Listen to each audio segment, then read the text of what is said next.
Monsieur Louis.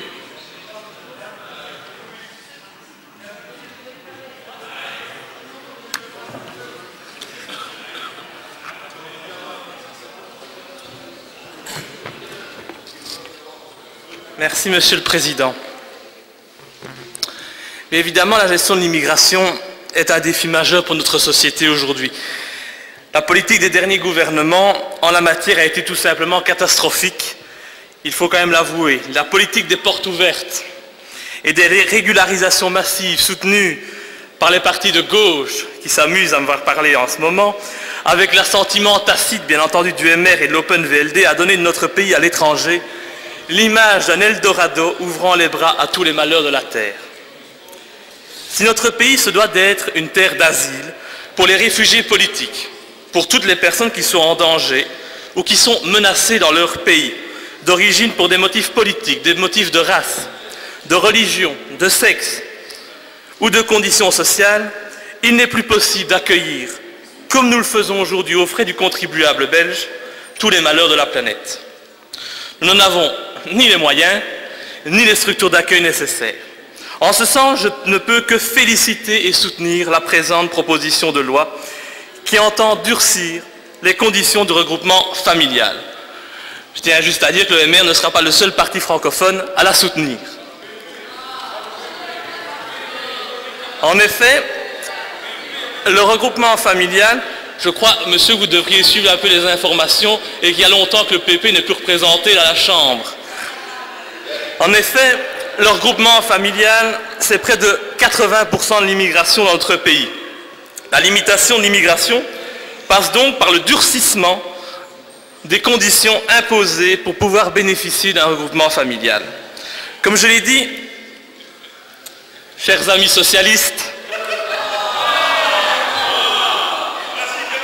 l'immigration ne peut plus se faire sur le dos des contribuables. Et il est donc important. Allons à l'essentiel. Au moins on peut perdre du temps, il n'y a pas de problème. Hein. Non, hein. Monsieur Louis, continue. J'y vais. Mais c'est pas facile quand tout le monde parle en même temps. Non, je sais. Voilà. Donc, chers amis socialistes, l'immigration ne peut plus se faire sur le dos des contribuables. Et il est donc important d'exiger que seules les personnes qui sont en mesure de subvenir aux besoins de leur famille puissent y recourir. Il est donc normal d'imposer à ces personnes de pouvoir disposer de revenus équivalents à 120% du revenu d'intégration, plus de 1100 €, mais il convient aussi que ces personnes disposent d'un logement décent, qui sont en mesure d'accueillir dans de bonnes conditions les personnes concernées. Quoi de plus normal également que d'imposer un minimum de 12 mois de présence ininterrompue sur le territoire de notre pays pour pouvoir demander de bénéficier du regroupement familial. En ce qui me concerne, j'estime même qu'une personne au chômage ou qui dépend du CPS ne peut en aucun cas voir sa demande de regroupement familial acceptée.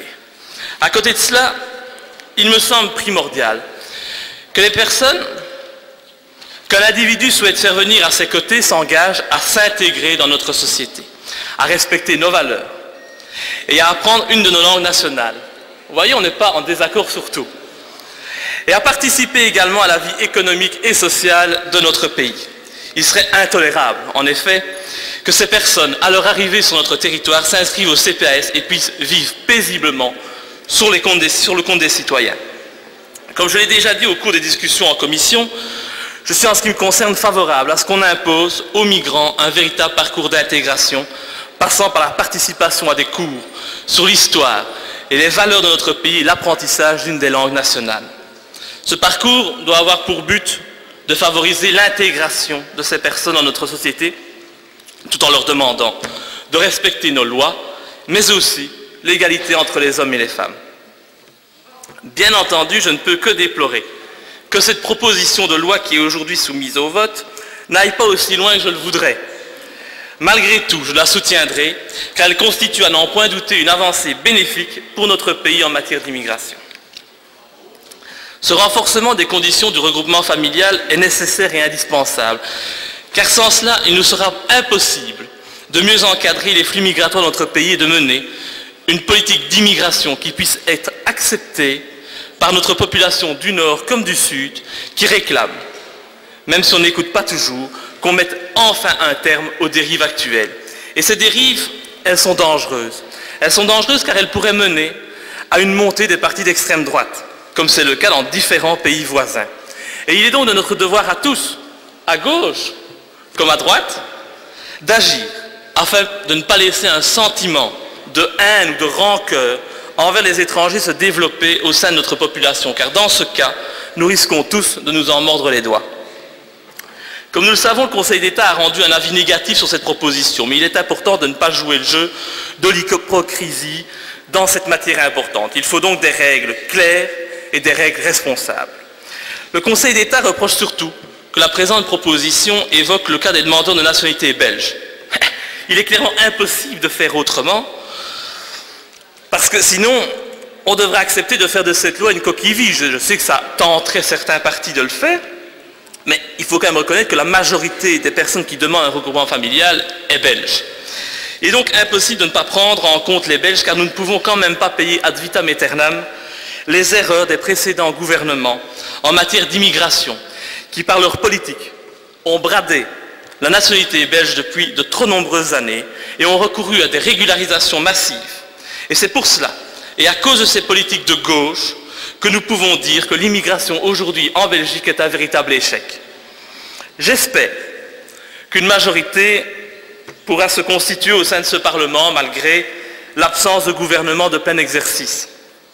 C'est peut-être même grâce à cette absence de gouvernement que le Parlement pourra aujourd'hui jouer pleinement son rôle et permettre d'enfin aboutir à la matière après trop d'années d'inaction. De nombreuses questions, bien entendu, restent en suspens. Des améliorations devront être apportées à l'avenir, mais en soutenant cette proposition, nous donnons un signal clair à la population. L'immigration ne peut plus se faire sur son dos. La politique des portes ouvertes est bientôt terminée. Et puis, permettez-moi de terminer par une note très positive, puisque le PS a regretté tout au long des débats en commission et encore aujourd'hui que la présente proposition n'impose pas une sorte d'Imburgering, un parcours d'intégration, comme cela est déjà d'application en Flandre. Je me réjouis évidemment, car si le PS est cohérent avec lui-même, faut-il encore qu'il le soit, et qu'il respecte ses promesses, nous allons enfin bientôt voir arriver ce magnifique parcours d'intégration à Bruxelles et en Wallonie. Il est tellement attendu. Ces deux régions en ont bien besoin, parce que quand on voit à quel point les replis communautaires sont nombreux dans de nombreuses villes ou quartiers de la capitale, c'est véritablement inquiétant. Et donc peut-être que ce réveil du PS permettra de mettre un terme à ces rues de Bruxelles dans lesquelles on ne reconnaît plus notre pays et où des langues étrangères comme l'arabe sont parfois devenues la langue principale. J'espère que vos paroles, chers amis socialistes, n'étaient pas des paroles en l'air. C'est maintenant au cartel PS-CDH.vert de jouer en appliquant le système qui a fait ses preuves en Flandre pour sortir la Wallonie et Bruxelles de leur immigration incontrôlée, qui est également une des causes de la crise que connaît notre pays aujourd'hui. Je voudrais dire, juste pour terminer, vous avez pris aujourd'hui des engagements importants devant cette Assemblée, et je peux vous assurer que nous serons attentifs à ce que vous ne les trahissiez pas, comme c'est malheureusement trop souvent votre cas. Je vous remercie. La parole est à Madame